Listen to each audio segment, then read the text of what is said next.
Hi guys, what up, Viper here, and today we have a pretty massive topic because I'm gonna elaborate a lot on the new changes to a lot of fundamental systems in the Illuvium arena. I assume there's gonna be a lot more to come. I feel like this is just a setup for just a bunch of other things. Nonetheless, it's very important to understand and get behind all of these, especially if you wanna grind the leaderboard, if you wanna grind PB4, open beta, testnet, if you wanna play anything, I don't know, maybe for fun, maybe for rewards, maybe for tournaments, maybe for the whole airdrop topic, I don't know. But if you want to play and win, you need to understand those changes and how they impact the game. So today is going to be just covering all of the current ones. And again, I assume there's going to be more in the future, so stay tuned for that. So basically, this is essentially just like a Google Doc that don't pay too much attention to. It's just something that I made during my last stream when I was just theory crafting about how to build new teams. But it kind of fits in very well here because first of all, I just try to explain and highlight what the big changes are and then how we adapt them in terms of how we theory craft our teams, how we build them, how do you play the different turns, and yeah, just like what is going on in, I guess, my mind when I go through those things, which I think, well, that should be going on in your mind as well, so you get a very deep and fundamental understanding of all of those things. So what are the big changes to the Ascension Arena, right? Now there's this thing called Ascension mechanic, which just means every turn, starting on the second turn, you get 2 Ascension coins, and to go stage 1 to stage 2, and then in Illuvium, you need to spend 1 Ascension coin. And go stage 2 to stage 3, you need to spend another coin. This basically means we can't just pump out a bunch of stage 2 and stage 3 Illuvials from turn 1 onwards. And it essentially means we can't have the same late game boards that we used to have, especially around turn 6 anymore. It also means we can't have a lot of the strong early game boards using, for example, tier 1 stage 3 Illuvials, which are very cheap, right? They only cost 55 mastery points, but now we have this other resource that we also have to pay for them, so we can't just get all those composites super early for low mastery points input. And furthermore, you can transfer 1 Ascension coin to the next turn if you don't spend your coins, but only 1 at most, and that's, I guess, it, right? Also, if you sell a stage 3 Illuvial, you get 1 Ascension coin back. So that's essentially what the Ascension change really means. And then Hyper is also far stronger than it was before. First of all, while the Hyper bar is filling up, you gradually get the bonus already. And once it's entirely filled up, you get pretty much double of the full bonus. So I think this is a pretty poor wording that I used here. If they put it in numbers, Psy and Illuvials, for example, get gradually increasing or mega power while the hyperbar fills up until 100, and once they reach that 100, once the hyperbar is fully filled out and the Illuvial goes hyper, they get another 100 or mega power bonus. So that's a total of 200 bonus, right? It's 100 gradually, and then it jumps from 99 to 100 pretty much. And all the other things have crazy numbers like that as well. So Hyper is super strong, and we used to sometimes just ignore Hyper in a lot of matchups, because if your fundamental strategy was countering the enemy's fundamental strategy, Hyper and the elements, completely irrelevant. You fundamentally counter the enemy, nice, easy, you win. Now it is probably sometimes still the case, but I wouldn't say it's always still the case.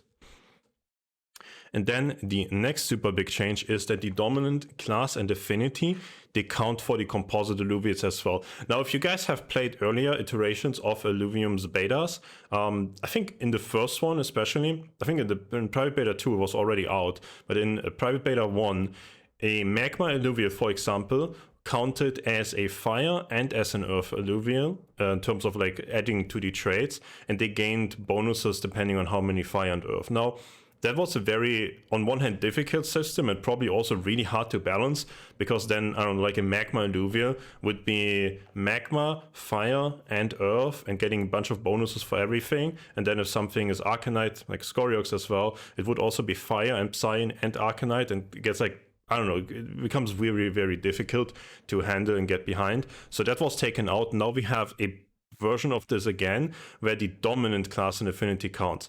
Now, dominant classes and affinities now mean the stage 1 Illuvial. So if your Illuvial starts out as an air and a fighter, it will always be air and fighter. Example, Mjöl, Jokun, and Jotun. You now cannot choose Jotun, Bulwark, or Fighter anymore. Jotun is always Fighter. And Jotun also gets the attack speed buff of Fighter if you have respectively 3, 5, and 7 in your team. And Jotun also gets the air buff if you have 3, 5, and 7 in your team, and on top of being Behemoth and on top of being Frost. So this makes for a lot of different team building options, because we used to fundamentally, I made a couple of videos on that, but fundamentally it would boil down to, you have like your composite high tier, high stage Illuvium usually as your carry, you have your ranger together with that, and then you have like one other supportive one on the composite trait that you're focusing on, usually some damage dealing one. And then you played like 5 Bulwark or something like 3 Bulwark, 2 Mystic, like just like utility and tank stats, basically. Now that is slightly different, because we can fill in a lot more traits and we want to min-max a lot more for that. Or, well, using 8 Illuviums plus Ranger, that's 9, that's probably just, I don't know, it looks clean, it looks strong, and if the game is balanced in the future, it's likely the wanted outcome that you just use all the classes and all the affinities. But you could also do a bit more polarizing setups where it's like a 5 to 3, for example, or in the rogue cases, right, where rogue is like 2, 4, 6, you probably also float one of those anyways. But yeah, then like 5 Bulwark and 3 Psion or something like that. But that's kind of what you want to try to work towards when building your teams. Also, there's changes to the augments, right, which mainly, I guess in the current setup, you can't really choose the perfect augments for your Illuviates anymore. Therefore, some Illuviates, I don't know, some games are really, really good because you get the good random augment for it. Sometimes you don't have it and you have to play different strategies and so on. So that's one of the things that probably is going to be the high-level min-max thing in the future. I wouldn't pay too much attention to it, how it is at the moment, because, well, the recent patch, it's not a balanced patch, right? There weren't balanced changes really. Now every Magma Illuviate also is a fire bonus, right? That's a bunch of bonus damage to Illuviates that previously didn't have that bonus damage in mind, or attack speed to Behemoths, or that Phantom Illuviates get the rogue crit chance and crit amp bonus, and so on and so on. So it's not a balanced patch. I wouldn't worry too much about the augments and how to min-max all of those things, but fundamentally do understand that we probably try to, in the future, have the team set up in a way where you see specific augments and then specific Illuviates are very, very strong with those, then we use them. And sometimes we don't use them, and so on, right? That's probably what it kind of will come down to, that you adapt your strategy based on the augments that are offered to you. Now that the augments are just every single turn at the beginning of the turn, unless it's a legendary augment betting turn, you have 3 augments, and you can pick one, and then you get that, and it's for free. It's a 0 cost item, right? You can immediately play it. And yeah, I assume that in the future is the idea of that we play around different carries and different strategies in different games, depending on the augments that we get. I don't know if I'm a big fan of that, because I feel like, I hope the game won't turn into, well, you got this augment, and that augment plus this Illuvial is literally Exodia, you just win for free, and that would suck. I hope that it's not going to be that you need to hit the perfect augment, or your opponent hits the perfect augment and you rarely play like a fair game. I think that some of the augments that give utility at the moment, I don't know if I'm happy about them being there. Like Indomitable, I don't think there should be Indomitable plus the damage buff or thing together. That's really, really crazy on some Illuviates where you trigger the Indomitable and then it uses an ability at a crazy damage buffer that just kills the entire team, and there's not really counterplay to that. Because with Indomitable, you can't make them not use the ability usually. So that's a crazy utility that you just give something, and I think that some Illuviates are going to be useless without and really OP with it. For example, Ramfire at the moment, right? Ramfire with the Indomitable augment, you cannot stop the cast, it's going to wipe your team. It's really rough. That is to the augments, and I'm probably going to make a video in the future once there's just like balance around the augments and the changes, and then we can elaborate and explore further. Do we go team building utilizing the augments in the game, or augments just like small stat buffs and we just kind of ignore them? Like, okay, we build fundamentally strong teams, and then augments, we get them during the game, and it's like cool and all, but they don't determine our strategy. Or will augments entirely determine our strategy? Those are 2 options that we don't know yet, because it hasn't really been balanced, and I guess there's like a bunch of updates to the augments and so on in the future. Let's scroll down a bit on this Google Doc that I made last stream, and just go for one example of how I figured and theorycraft, okay, this is what I want to play. How do I go about figuring out what to put in this team?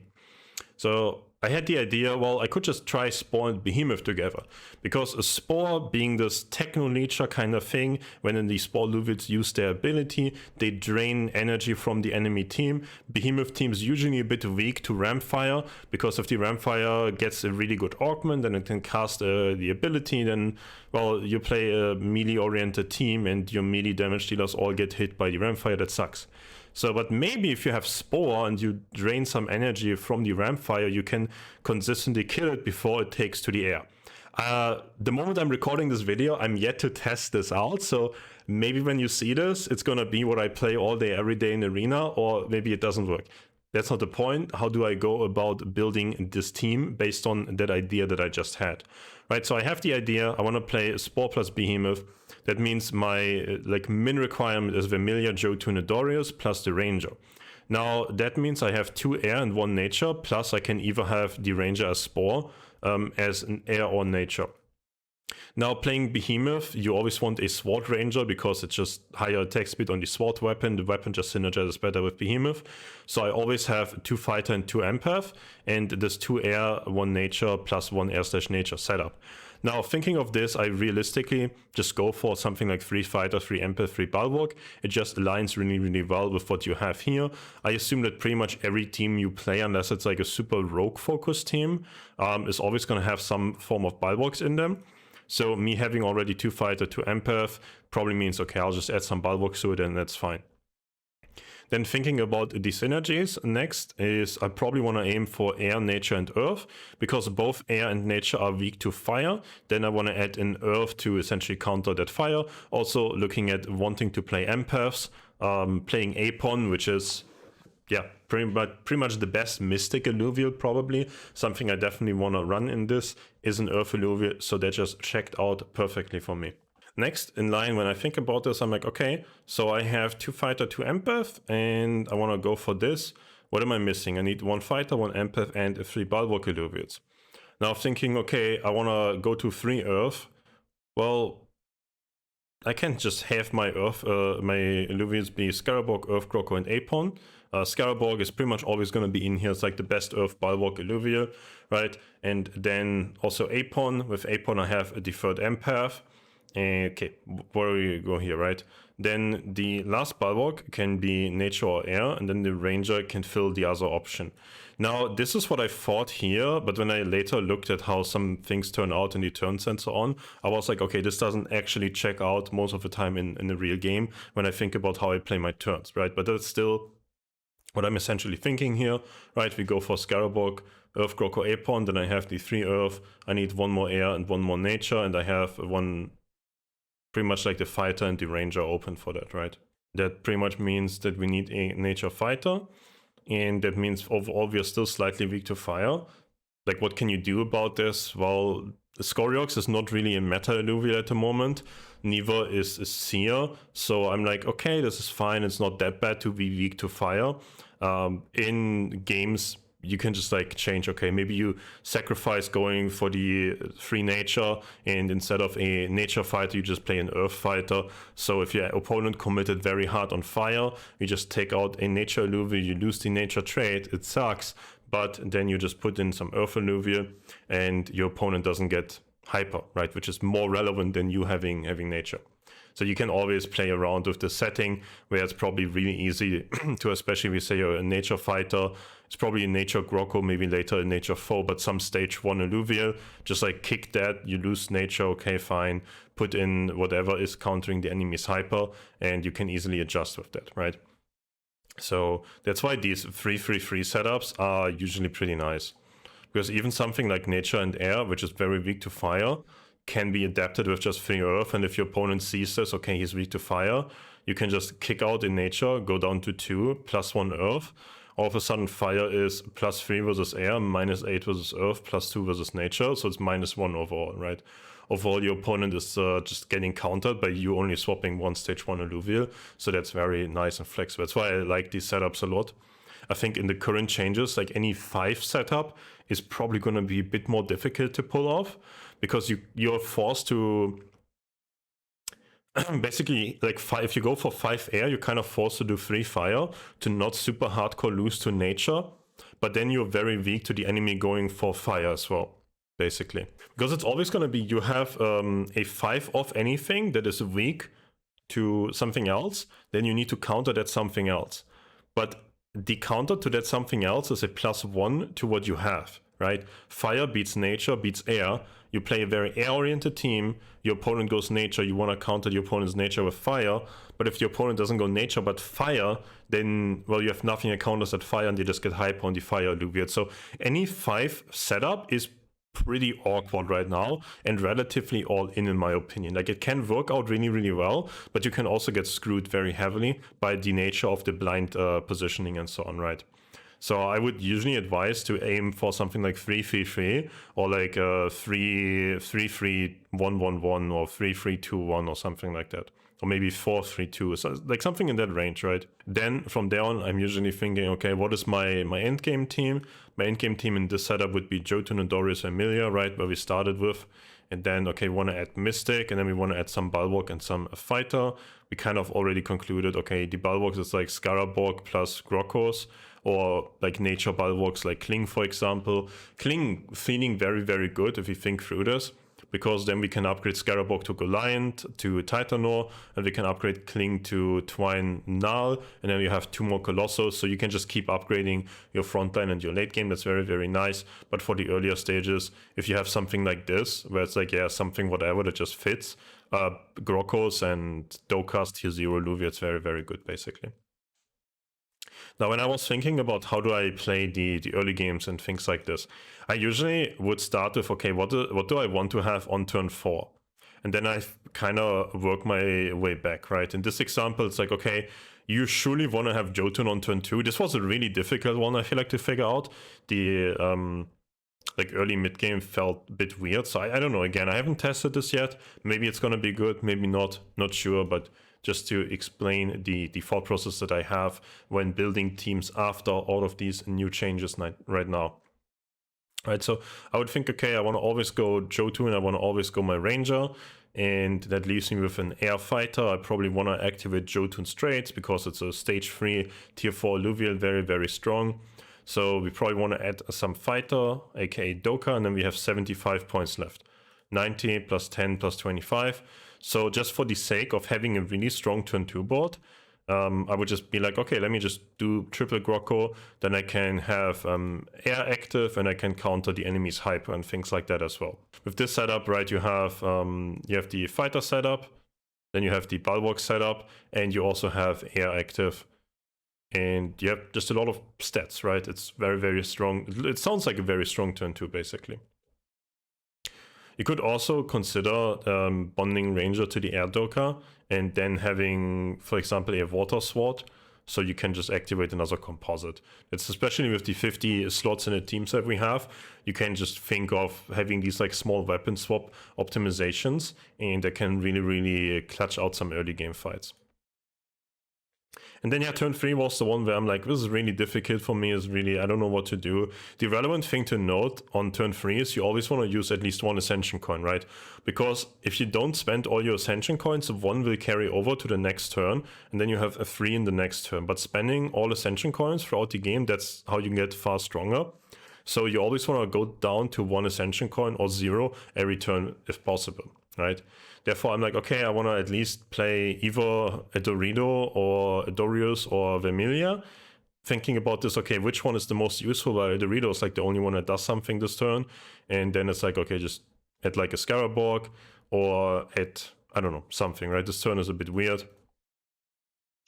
And then on turn 4, you can go Dorius and Vermilia, and we have the Jotun and Dorius Vermilia Spore Behemoth setup going. And on turn 5, I'm like, okay, I'm going to upgrade Apon, I'm going to upgrade Ranger Weapon. And then on turn 6, there's like different options and so on, right? Now, another thing to note here is, especially for this turn 4 thing, I usually would go, okay, I want to, these Illuviums are my core, they cost this much.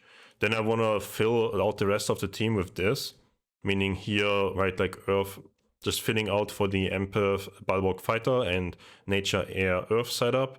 which means the cheap versions of these are Dokas and Grokos. Now you can have better versions, right? I think we have a Nature Fighter, for example, here that eventually will be a foe and not a Doka, right? You can just min-max that. The same with Groko. Nature Groko preferably would be a Kling or a Hedy later on in the game. And in Earth Groko could be a Stoic Terra Lynx, for example, right? But yeah, just like thinking about like how do you power spike on turn 4, how do you have the setup that you want, because you have 6 Ascension coins, we use them here, and then we can fill this other stuff, and then it's like, okay, it's below 460, nice, how much below? Here's like 30 below, and if I see this, it's 30 below the number, because you have 100, 100, 120, 140, turn 1, 2, 3, 4 respectively, adds up to 460 mastery points on turn 4. That then allows me to, when I go here, how do I plan my turns, to be like, okay, I could just go triple Groko this turn, even though I surely sell some of these Grokos. And I can go Air Doka on turn 2 to activate Air and give Fighter to my Jotun, even though I will sell it on turn 4, where here we have to adapt that. Because for the 3 nature, 3 air, and 3 earth setup, I kind of figured out, okay, I need to have a nature Doka and a air Groko so that my ranger can just bond accordingly, right? And yeah, then I don't know, I have like a bunch of other stuff here. You see, this is kind of how I've been going about building these teams, where I just go step by step. Okay, like what is this? This is like a berserker team. I go step by step. Okay, this is what I want to have. These are the affinities that they have. These are the classes that I eventually want to have. And then I go by the different options and so on. And I eventually figure out, okay, what can I make? What kind of end game boards can I go by? That's how I think team building works at the moment, and how you want to approach team building at the moment, basically. Just to make it like a bit easier. And I think it's definitely still worth to think out, okay, on this turn I want to do this and that and so on, and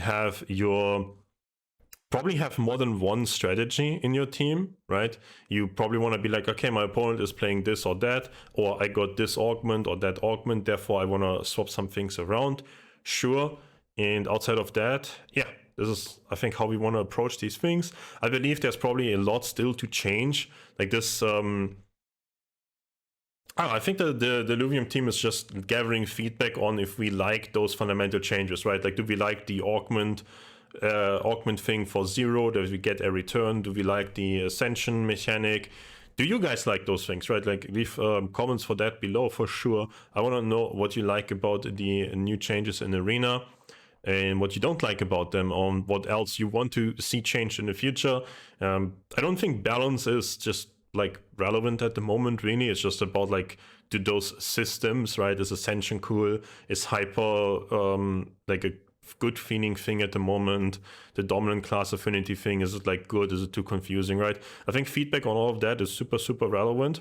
And I think it's interesting for me because, I don't know, I see games throughout a different lens of things, right? Because I'm happy to go online and study stats websites and other games for hours, and then I log into the game and I play the first ever game after I spent 10, 20, 50 hours of research to know what I'm supposed to do. And I think a lot of people just play a game, right? And you do zero research. Like, how do these kind of things feel for you? Because for me, it's like, okay, I just think through it all, and I do, I don't know, my spreadsheets, my research, my theory crafting before I even log in and play a game, right? So I have a different approach to this. Also, I guess, what person are you? Do you also do this, or do you not? I don't know. I think I'm asking too many questions. I hope this video could help you guys, and I fundamentally think all of the stuff I try to teach is really gonna pay off for everybody that really wants to keep watching all of the videos, especially once we see more and more changes and balance patches. Because if you guys fundamentally understand what's going on in the game, you're gonna be outperforming everybody else who's just spamming a bunch of games and copying some teams by, I don't know, Discord, friends, content creators, or whatever, right? Just copy paste the team, copy paste like some small text in terms of what to do turn 1 to 4, and then there's a balance patch. You're left with literally nothing. You have no clue what's going on. You have no clue what you're supposed to be doing. If you fundamentally understand what I was, for example, explaining today, how you go about building the team, and then how you go about building your early game and your turns, you're like so far ahead of everybody else. So that's what I want to leave you guys with, and appreciate everybody watching. See you guys in the next one.